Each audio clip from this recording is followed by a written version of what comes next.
अस्सलाम वालेकुम। पिछली वीडियो में मैंने आप लोगों को पहले इसका एक ए पार्ट करके दिखाया जिसमें ये प्रूव किया गया कि हमारे पास जो सैंपल का मीन होता है वो पॉपुलेशन के मीन के इक्वल होता है, जो कि इसका पहला पार्ट है। ठीक है, सेकंड पार्ट ये कि हमने इसको इसके इक्वल प्रूव करना है। तो बाय डेफिनेशन हमें पता है कि वेरिएंस वाई जो होता है वो इसके इक्वल होता है। ये विदाउट रिप्लेसमेंट का केस है। अब बाज दफा हमें क्वेश्चन में वो ये दे देते हैं गिवन कि आप ये प्रूव करो, या वो कह देते हैं आप ये प्रूव करो। तो इसको किस तरह से वो कहते हैं ये प्रूव करो। सिंपली उन्होंने क्या किया है कि अब हमारे पास ये जो सिंपल एन है इसको इस साइड पे ले गए, यहाँ पर एन के साथ डिवाइड कर दिया। फिर ये देखें अब ये कॉमन डिनोमिनेटर है तो ये सेपरेटली डिवाइड हो सकता है, इसलिए इसको सेपरेट किया है। बस सिंप्लीफिकेशन की ये वन इधर उन्होंने लिख दिया माइनस, और यहाँ पर एन ओवर जो ग्रेटर एन होता है वो हमारे पास एफ के इक्वल होता है वो लिख दिया। तो कंफ्यूज नहीं होना, ये आ जाए ये आ जाए एक ही बात है। अब हम इसका प्रूफ स्टार्ट करते हैं। पहले हमारे पास है वेरिएंस वाई, हमने ये प्रूव करना है कि ये इसके इक्वल होता है। अब हम जानते हैं कि वेरिएंस बाय डेफिनेशन हमारे पास ये होता है। ठीक है, सिंपली पहले स्टेप में क्या करेंगे कि इसको जो हमारे पास ये वाला मीन है इसको हमने ओपन किया, समेशन वाई ओवर एन। हमें पता है कि ये वाला जो होता है ये फॉर्मूला इसके इक्वल होता है, वो लिख दिया। बाकी सारी स्टेटमेंट ऐसे एज इट इज लिख दी। नेक्स्ट स्टेप में हमने क्या करना है, अब ये एन है हमने इसको एलसीएम ले लेना है। जब यहाँ पर एलसीएम लेंगे तो ये वाला जो एन है वो इस साइड पे जाके मल्टीप्लाई हो जाएगा। यहाँ पर एन लिख दिया और बाकी जो समेशन वाई की वैल्यू वो एज इट इज वैसे लिख दी, बकाया यहाँ पर स्केयर लिख दिया। अब देखें नेक्स्ट स्टेप में क्या किया कि अब देखें ये जो एन है ये यहाँ पर स्केयर में, इसलिए वन ओवर एन स्केयर जो होता है बाहर कॉमन आ गया, यहाँ पे कॉमन आ गया। अब हमने क्या किया कि एक्सपेक्टेड वैल्यू लिखी है, सॉरी यहाँ पे स्केयर मिसिंग है। अब यहाँ पर हमने summation y minus n x bar. अब देखिए हमने एक टर्म हमें पता है कि हमारा जो फॉर्मूला होता है जब हम समेशन इसके साथ इस पे अप्लाई करते हैं तो हम क्या करते हैं यहाँ पर समेशन अप्लाई हो जाता है, क्योंकि ये हमारे पास वेरिएबल होता है, ये एज अ कांस्टेंट ट्रीट होता है, इसलिए यहाँ पर एन मल्टीप्लाई हो जाता है। तो अगर हमारे पास ये इक्वेशन है तो हम इसको इस तरीके से क्लोज कर सकते हैं इस स्टेटमेंट को। तो हमने जस्ट इसको इस तरह से क्लोज किया और इसका स्केयर वैसे का वैसे लिखा है, बाकी एज इट इज ऐसे ही लिखा है, same as it is value वही जो पीछे लास्ट पेज पे लिखी हुई थी वही यहाँ पे लिखी है।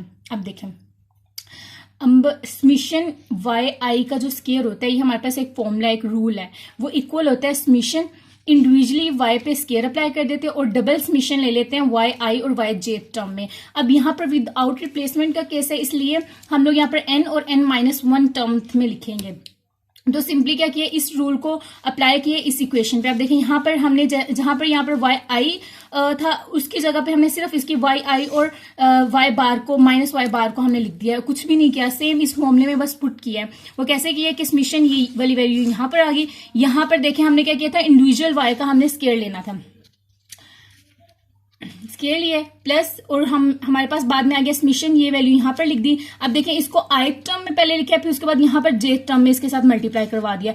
अब देखें नेक्स्ट स्टेप में हमने क्या करना है, हमने एक्सपेक्टेशन अप्लाई की है। जो एक्सपेक्टेशन यहाँ पे हमने वहां मतलब अंदर अप्लाई की है वो कैसे करनी है कि अब देखें यहाँ पर one over n square same रहने दिए, ये आ गया। यहाँ पर समेशन लिखा है, एक्सपेक्टेड वैल्यू यहाँ पर ले गए, उसको इस टर्म के साथ जब एक्सपेक्टेड वैल्यू ली वो सेम एज इट इज लिख दी, बकाया यहाँ पर डबल समेशन सेम रहने दिया और एक्सपेक्टेड वैल्यू इसके साथ मल्टीप्लाई करवा दी। अब नेक्स्ट स्टेप में हमने क्या करना है कि अब हमने समेशन को खत्म करना है। समेशन देखें जब एक कांस्टेंट के साथ अप्लाई होता है तो वो nth टर्म में आ जाता है, सिर्फ n उसके साथ मल्टीप्लाई हो जाता है।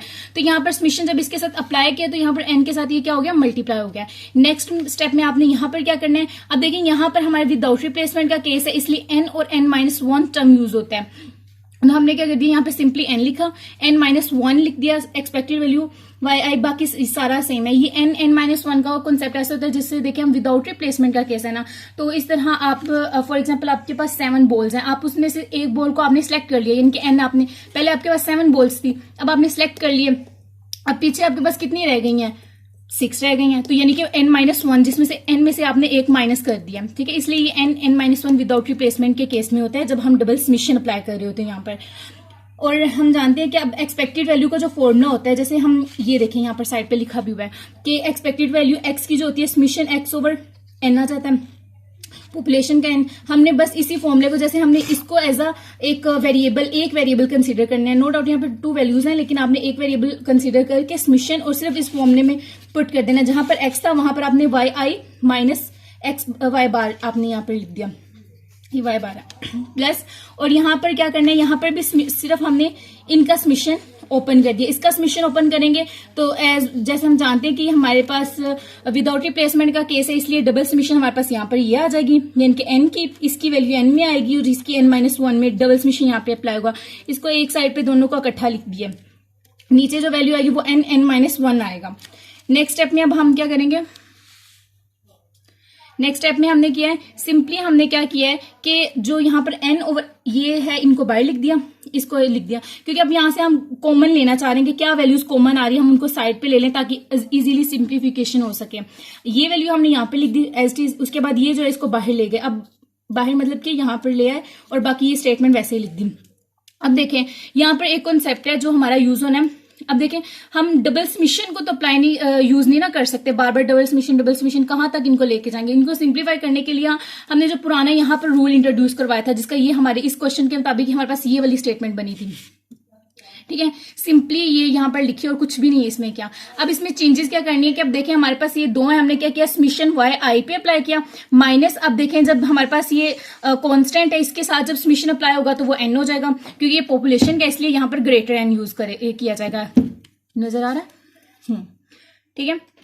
उसके बाद हमारे पास समीशन y i आ गया, यहाँ पर n आ गया। इस फॉर्मूले को जब ओपन करेंगे समीशन y i और ग्रेटर n आ जाएगा, ये n इसके साथ कटिंग हो जाएगी। अब देख सकते हैं कि summation y i minus summation y i is equal 0 होता है, तो हम यहाँ पर एज्यूम कर लेते हैं कि ये वैल्यू हमारे पास 0 है, इक्वल बाकी वैल्यू हमारे पास ये है। अब देखिए अगर हमने ये वाली चीज निकालनी है तो हम क्या करेंगे, अब यहाँ पर इक्वलिटी की इस साइड पे तो 0 आ गया, तो इस वैल्यू को हम अगर इधर ले आए तो ये हमारे पास नेगेटिव में आके इसके पास आंसर आ जाएगा। नेक्स्ट पेज पे मैं आपको दिखाती हूँ।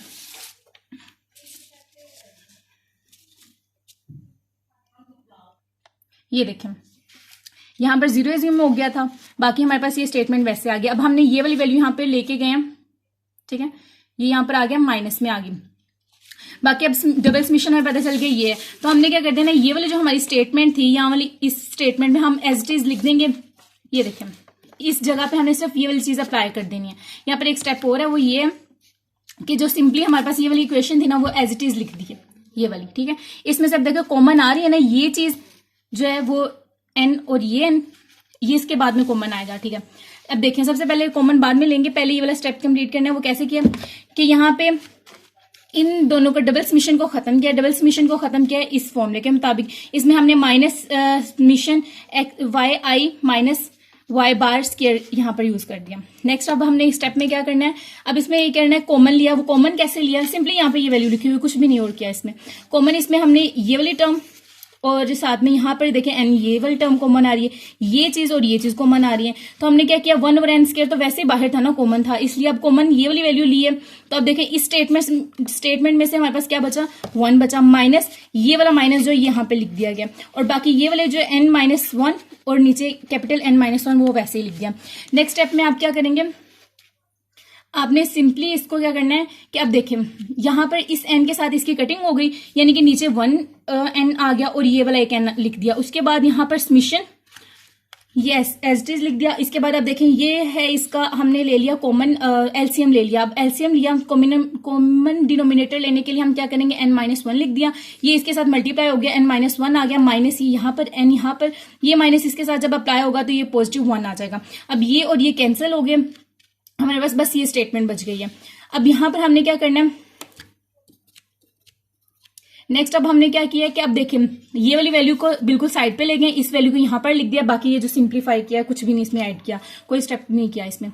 नेक्स्ट में हमने क्या किया, ये वाली जो चीज है हम यहाँ पर ले गए और उसके बाद ये वाली जो स्टेटमेंट वो यहाँ पर लिखी है, n ग्रेटर n जो है वो हमारे पास ये आ गया।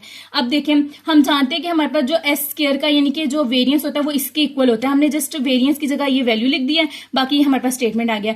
अब देखें हमें थ्योरम में ये उन्होंने कहा था कि ये चीज प्रूव करें, ये हमने प्रूव कर दी है, लेकिन बाद स्टेटमेंट में वो हमें कह देते हैं कि आपने ये प्रूव करना है, तो उसको सिंपली उसका एक अलग से स्टेप जो करना है वो ये करना है कि आप देखें ये वाली x s स्क्वायर है, इनके वेरिएंस है, इधर n ले आए ये वाला, ठीक है, बाकी हमारे पास ये रह गया।